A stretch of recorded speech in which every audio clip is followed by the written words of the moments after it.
আজকের এপিসোড বিএনপির গাড্ডায় পড়া নিয়ে। কেমনে বিএনপি গাড্ডায় পড়লো আর কেনই বা বিএনপি গাড্ডা থেকে আর উঠতে পারবে না সেটা একটা ব্যাখ্যা হাজির করব। প্রথমে সে তার মিত্রদের দূরে ঠেলে দিছে। একটা লড়াই সংগ্রামের মধ্যে দিয়ে যে সম্পর্কটা তৈরি হয় সে সম্পর্ক অনেক মূল্যবান, সেই সম্পর্কের মূল্যটাই বুঝলো না তারা। শুধু দূরে ঠেলা না, তাদের সাথে ভয়াবহ শত্রুতা শুরু করছে। এমন নোংরামো নাই যে করে নাই, নোংরামোটাকে সে রাজনীতি মনে করছে। আর কি করছে, সে নিজের রাজনীতি ছেড়ে মুক্তিযুদ্ধের চেতনা রাজনীতি করতেছে। বিএনপির কর্মীরা ছাড়া বিএনপির কোনো বন্ধু নাই, সমর্থকও নাই। তাও বিএনপির কর্মী খুঁজে পাওয়া মুশকিল। হ্যাঁ, সবাই নেতা বিএনপির। সারা দেশের মানুষ ভীত আর বিরক্ত।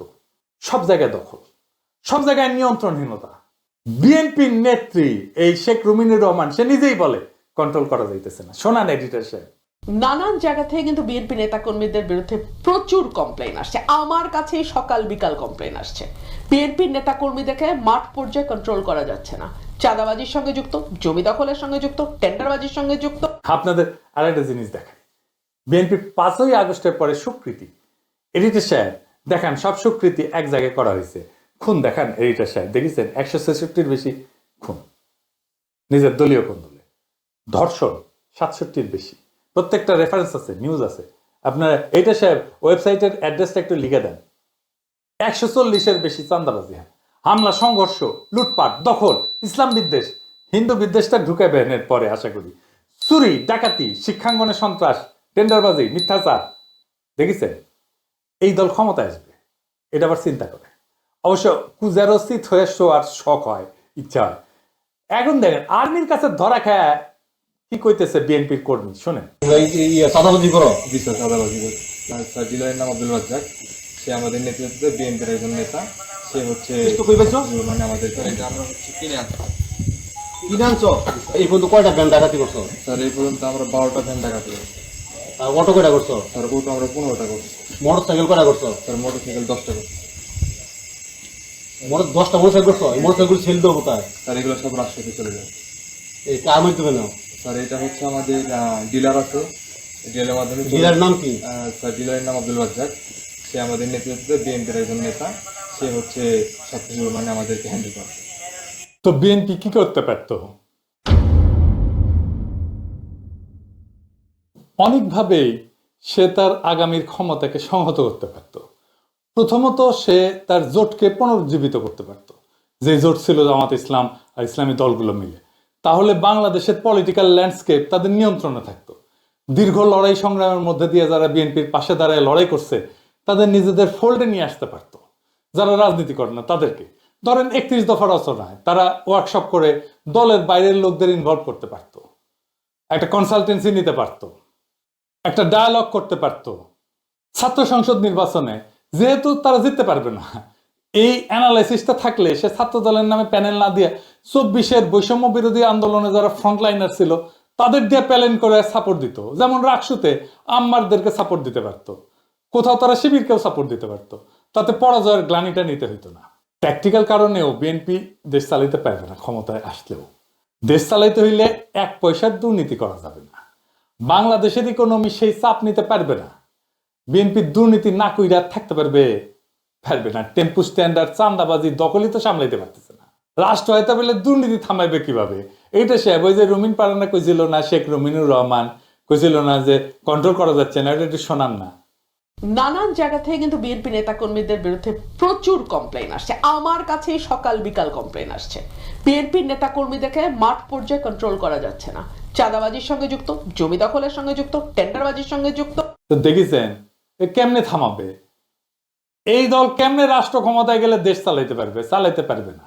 এই জন্যেই বিএনপি আর উঠে দাঁড়াইতে পারবে না। এইবার হারলে শেষ। এই দলের সাধারণ সম্পাদকের বনজামাই 111 করে খালেদা জিয়ারে মাইনাস করে বিএনপি কর্মীদের দৌড়ে নিখাইছিল, দেখেছেন? হ্যাঁ, জেনারেল মাহবুব আর মেয়ে জামাই জনগণকে বোকাচোদা বলে। সে দৌড়ানি খাওয়ার লাইনে আছে। ইলেকশনের রেজাল্টের পরে যখন বিএনপি বিরোধী দলের সিটে বসবে, হাজার হাজার কোটি টাকা খরচা করে নমিনেশন কেনা পাবলিক গুলা পাশা থাপড়াইবে আর পারবে গায়েল। তো গায়েল পাড়ার জন্য তার কাউরে খুঁজবে। তখন জামাই কোটার বিএনপির বুদ্ধিজীবীদের পাইলে তারে কি কইবে? না, বিএনপির জামাই কোটার বুদ্ধিজীবীরা আমি এখনো পোস্টমর্টেমে ধরি নাই, ধরবো, টাইম আসুক, একেবারে মান্দার কাছে তুলবো। ও জিন্দেগি তো মান্দার কাছে উঠে নেই, নাম্বার পারবে না। আমি কইতেছি বিএনপি কর্মীরা কি কইবে? হ্যাঁ কইবে, আহো ভাতিজা আহো, আহো বাতিজা আহো। আমি এপিসোডটা হয়তো আগেই করতে পারতাম, তাহলে হয়তো রাজনৈতিক দল হিসেবে বিএনপির ক্ষতি একটু কম হইতো। এখন অনেকে কইতে পারেন আপনি কি এমন তালে বড় এসে গেছেন যে আপনি কয়া দিবেন তারপরে বিএনপির ক্ষতি কম হবে, বিএনপি কি আপনার চেয়ে কম বুঝে? তা অবশ্য না, বিএনপি বেশি বুঝে, ও সবার তো বেশি বুঝে। হ্যাঁ সেই জন্য তার ইচ্ছে সব জায়গায় হারুপাট্টি হয়েছে। বিএনপির একটা ঐতিহাসিক দুর্বলতা ছিল, সেটা থেকেই বিএনপির যত সমস্যা শুরু। বিএনপি আসলে ঘুরে দাঁড়ায় আবার 90 দশকে।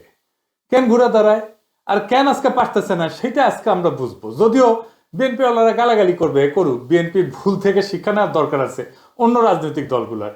বিএনপির ঐতিহাসিক দুর্বলতাটা কি ছিল? বিএনপির জন্ম শেখ মুজিবের জয় বাংলা হওয়ার পরে, ফুটে হয়ে যায় যে 1975 15 আগস্টে। তারপরে শেখ মুজিবের উৎখাত করলো গুটি কয় ইয়াং সেনা অফিসাররা, বাকশাল বিলুপ্ত হইল। এইটা যে একটা বিপ্লবী পরিবর্তন হইল, এটা কোনো রাজনৈতিক দল ওন করলো না, ধারণ করলো না, এমনকি জাসদও করলো না, চাইনিজ বামেরাও করলো না, যদিও এরা মুজিবের শাসনের বিরুদ্ধে লড়াই করেছে। এই রাজনৈতিক শূন্যতা পূরণ করলো এইসব বিএনপি। অ্যান্টি আওয়ামী লীগ সবাই যাইয়া জড়ো হইল বিএনপিতে। এই যে মুক্তে পাইয়া যাওয়া পলিটিক্যাল সাপোর্ট, সেটাকে বিএনপি কনসলিডেট করতে পারলো না, করলো না, মানে যেটাকে কয় সংহত করা। সারা দেশে তো anti Mujib anti Baksal sentiment. এরকম অবস্থায় বিএনপি গণমানুষের বিপুল সমর্থন পাইতে থাকে। জিয়াউর রহমানও কর্মঠ নেতা ছিলেন, সারা দেশে পায়ে হেঁটে জনসংযোগ করতেন, তত্তর করে সংগঠন আগাইল। আর জিয়া তখন ক্ষমতায়। সরকারি দলের তো কিছু সমস্যা থাকে, তারা ক্ষমতা বলয়ের মধ্যে থাকে জন্য এক ধরনের আত্মতুষ্টিতে ভোগে, লড়াইয়ের স্পৃহা থাকে না, লড়াইয়ের ক্ষমতাও থাকে না। বিএনপি আসলে রাজনৈতিক দল হিসেবে গড়ে না উঠে হয়ে উঠছিল একটা রাজনৈতিক মিলনস্থল, যেখানে মুসলিম লীগ, আওয়ামী লীগের বিচ্ছিন্ন অংশ, বাম ঘরানার ন্যাপ, সামরিক প্রশাসনিক বৃত্ত সবাই নিজেদের জায়গা খুঁজে পায় এক নতুন জাতীয়তাবাদের নামে। বিএনপির এটাই ঐতিহাসিক দুর্বলতা। এবং এর কারণে বিএনপিতে যা যা ঘটনা ঘটছে দুর্বলতা হিসেবে, সেটা একটু ভেঙ্গে ভেঙ্গে আমরা একটু বুঝি। আসেন সেটা একটু দেখি। 1 নম্বর দুর্বলতা, বুদ্ধিজীবী এবং নাগরিক সমাজের সঙ্গে অর্গানিক সম্পর্ক গড়ে তুলতে না পারা। জিয়া যুগে বিএনপি জন্ম নেয় সেনা এবং প্রশাসনিক উদ্যোগে, তৃণমূলে না কিন্তু। তাই দলের সঙ্গে নাগরিক বা চিন্তাশীল সমাজের সিভিল যে ইন্টেলিজেন্সিয়া, এটার একটা প্রাকৃতিক বিশ্বাসের সম্পর্ক গড়ে ওঠেনি। ফলে নাগরিক সমাজ আওয়ামী লীগ ঘরানার সঙ্গে অনেকাংশেই যুক্ত থাকে এবং এখন আছে কিন্তু, সেটা দেখে। এবং বিএনপি হয়ে ওঠে পাওয়ারের দল, চিন্তার দল না। অর্থাৎ বিএনপি রাষ্ট্র চালাইতে পারে কিন্তু রাষ্ট্রের ধারণা তৈরি করতে পারে না। এই জন্য দেখেন আওয়ামী লীগ আমলে বিএনপি কোনো ন্যারেটিভ তৈরি করতে পারেনি, anti Awami League. 2 number, intellectual লিডারশিপের বদলে প্রশাসনিক নেতৃত্বের প্রাধান্য আছে। জিয়া নিজেই সামরিক বাহিনী থেকে আসছে, তার চারপাশে ছিল আমলা, সেনা কর্মকর্তা, মুসলিম লীগ ঘরানার রাজনীতিবিদ। ফলে দলটা প্রশাসনিক শৃঙ্খলা এবং বাস্তব নীতির মধ্যে আটকা যায়, তাত্ত্বিক বিতর্ক বা সাংস্কৃতিক রাজনীতি গড়ে ওঠে না। যেমন ধরেন সালাউদ্দিন সাহেব, সে কিন্তু একজন আমলা ছিল, ব্যুরোক্রেট, হ্যাঁ বিসিএস দেওয়া ব্যুরোক্রেট, পলিটিশিয়ান না কিন্তু। আওয়ামী লীগের এটা ছিল না। তার রবীন্দ্রনাথ, নজরুল ছিল, পশ্চিমবঙ্গের সাথে একটা ঐতিহাসিক সাংস্কৃতিক সম্পর্ক ছিল। বিএনপির ছিল না, এরকম কোনো মৌলিক একটা আখ্যান ছিল না। 3 নাম্বার, বাংলাদেশি জাতীয়তাবাদ কিন্তু একটা বিপ্লবী ধারণা ছিল, কিন্তু বাঙালি জাতীয়তাবাদের বিকল্প হিসাবে রাষ্ট্রভিত্তিক একটা জাতীয়তাবাদ ছিল। কিন্তু বিএনপি ধারণাটাকে চিন্তাগতভাবে ব্যাখ্যা এবং ইনস্টিটিউশনালাইজ করতে ব্যর্থ হয়। এর ফলে ধারণাটা হয়ে পড়ে আওয়ামী বিরোধী স্লোগান, কখনো কোনো ইতিবাচক জাতি চেতনার ভিত্তি হিসাবে তৈরি হতে পারেনি। অর্থাৎ বিএনপি জানে সে কি না, কিন্তু জানে না সে কি হইতে চায়। 4 নাম্বার, ইসলামী ঘরানার সাথে রাজনৈতিক সমঝোতা কিন্তু সাংস্কৃতিক বিচ্ছিন্নতা, মানে সে সমঝোতা করছে কিন্তু ইসলামিক ঘরানার সাথে তার সাংস্কৃতিক বিচ্ছিন্নতা আছে। বিএনপি ইসলামপন্থী ভোট ব্যাংক এবং গোষ্ঠীকে যুক্ত করে, কিন্তু ইসলামী সংস্কৃতি, শিক্ষা বা নৈতিক রাষ্ট্রচিন্তা নিয়ে তাত্ত্বিক কোনো কাজ করে না। ফলে ইসলামী ভোট ব্যাংক তখনই তার সাথে থাকে যখন সে জামাতের সঙ্গে থাকে, কিন্তু ইসলামী জনসমাজের মন জয় করতে পারে না সে। এর ফলে দলটা মধ্যপন্থী পরিচয়ে আটকায় থাকে এবং বিএনপি আলারা নিজেদেরকে সেন্ট্রিস্ট বা মধ্যপন্থী বলতে তৃপ্তি পায়। একদিকে সে ধর্ম নিরপেক্ষ নাগরিক সমাজ তাকে ভয় পায়, অন্যদিকে ধর্মীয় সমাজ তাকে অবিশ্বাস করে। এই দুয়ের মাঝখানে সে ঝোলে। 5 নাম্বার, বুদ্ধিজীবী উৎপাদনে ব্যর্থতা। আওয়ামী লীগ সরকারে না থাকলেও বিশ্ববিদ্যালয়, সাংবাদিকতা, এনজিও সেক্টরে তার সাংস্কৃতিক প্রভাব কিন্তু বজায় রাখে। বিএনপি কখনো নিজস্ব চিন্তা নেতা, গবেষণা প্রতিষ্ঠান, থিঙ্ক ট্যাঙ্ক তৈরি করতে পারেনি। এর ফল বিএনপি ক্ষমতায় থেকেও রাষ্ট্রবিজ্ঞানের বা ইতিহাসের বয়ান গড়ে তুলতে পারেনি। সুতরাং প্রতিবারই আওয়ামী লীগের বয়ানই জাতীয় বয়ান হয়ে যায়, আর বিএনপি শুধু রিয়াকশন দেয়। 6 নাম্বার, মধ্যবিত্ত এবং শিক্ষিত শ্রেণীর সঙ্গে সংযোগ হারানো। 80-র দশকের পর থেকে বিএনপি ক্রমে ব্যবসায়ী, প্রশাসনিক, এলিট এই শ্রেণী কেন্দ্রিক হয়ে ওঠে। শহরে মধ্যবিত্ত তরুণ প্রজন্ম এবং বিশ্ববিদ্যালয়ের রাজনীতিতে তার উপস্থিতি ক্ষীণ হয়ে পড়ে। ফলে বিএনপি হয়ে যায় একটা অ্যাডমিনিস্ট্রেটিভ পার্টি উইদাউট মরাল ইমাজিনেশন। তার ভেতরের যে নৈতিক কল্পনা এটা থাকতে হয় একটা রাজনৈতিক দলের ভিতরে, সেটা নাই হয়ে যায়। বিএনপি রাষ্ট্র ক্ষমতা দখলে সফল হইলেও রাষ্ট্রের নৈতিক, সাংস্কৃতিক, বুদ্ধিবৃত্তিক বয়ান নির্মাণে একটা ব্যর্থ দল। এটা এমন একটা রাজনৈতিক সংগঠন যার ইডিওলজিক্যাল সফটওয়্যার সবসময় দাঁড় করা, কখনো সামরিক শৃঙ্খলা থেকে, কখনো ইসলামপন্থীদের থেকে, বা কখনো আওয়ামী বিরোধীদের থেকে, বা কখনো আওয়ামী লীগ থেকে। পরিণতিতে এই দলটা পতিত হয় একটা পরিচয়ের সংকটে পড়া দল হিসাবে। বিএনপি জানে সে আওয়ামী লীগ না, কিন্তু জানে না সে আসলে নিজেকে। ইসলামপন্থীদের কাছে অপর্যাপ্ত, নাগরিক সমাজের কাছে অগ্রহণযোগ্য, তরুণ প্রজন্মের কাছে অপ্রাসঙ্গিক। এই কারণে দলটা একদিকে ক্ষমতা পেতে পারে, কিন্তু দীর্ঘমেয়াদে আদর্শিক উত্তরাধিকার সৃষ্টি করতে পারে না। তো এবার আসেন, এই যে খালেদা জিয়ার সময় যে বিএনপি উঠে দাঁড়াইলো এরশাদ বিরোধী আন্দোলন টাইমে 90 দশকে, কেন দাঁড়াইল? সানাউল হক নিরু আর ওনার ভাই মাহবুবুল হক বাবলুর উপরে ভর কইরা, এইটা স্বীকার করতে হবে। বিএনপির বুড়া নেতারা এরশাদের সাথে সিস্টেম করে ফেলছিল। এই দুইজন খালেদা জিয়ার পাশে এসে দাঁড়ায়, সারা দেশে এক নবজাগরণ শুরু হয় ছাত্র দলের হাত ধরে। এইভাবেই নবজন্ম নেয় বিএনপি। জিয়াউর রহমানের বিএনপি দারুণ জনপ্রিয় দল ছিল, কিন্তু ক্ষমতায় থাইকা এত দুর্বল হয়ে পড়ছিল যে এরশাদের কুশে ঠেকাইতে পারে নাই। সেই বিএনপি আবারও তারুণ্যের শক্তি হারায় ফেলছিল। বিশ্ববিদ্যালয়গুলোতে সে আর জিততে পারতেছে না, এমনকি 3rd পজিশন পাইতেছে, সেকেন্ডও হইতে পারে না। এটাই হইতেছে বিএনপির আর একবার পরাজয়। এবার আসেন দেখি আওয়ামী লীগ কেন দীর্ঘ সময় শাসন করতে পারছিল, হাসিনা কোন ঠিক কাজ করছে যেটা কখনোই বিএনপি পারবে না। আপনি দেখেন, আওয়ামী লীগ যখন এরশাদ বিরোধী আন্দোলন করতেছিল সেই সময়টা যদি পর্যালোচনা করি আমরা, তাহলে দেখবো লীগ প্রথমে করলো 15 দল, মনে আছে না? এই 15 দল কি?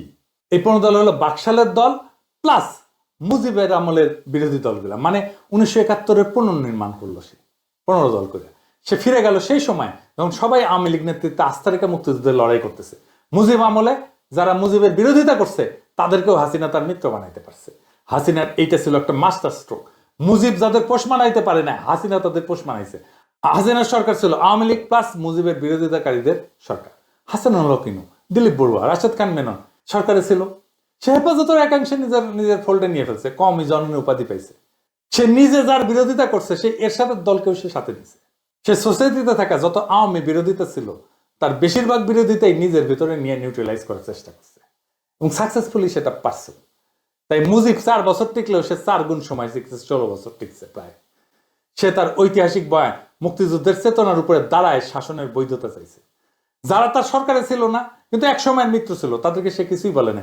সিপি বাসাদের কথা ধরেন, একটা নেতাকর্মী একদিনের জন্য জেলে যায় না, দেশ ছাড়া হয় না, একটা ফুলের টোপা তাদের গায়ে দেয় নাই হাসিনা। আর কি করছে? যে কয়টা বিরোধী রাজনৈতিক দল ছিল তাদের রাজনৈতিক সংগ্রাম করার ক্ষমতাকে নিশ্চিহ্ন করে দিছিল। ছাত্ররা নেতৃত্ব দিতে পারছিল জন্যই হাসিনা উৎখাতের লড়াই সার্থক হইতে পারছে। যাই হোক, এখন বিএনপি কি করছে সেটা একটু দেখি।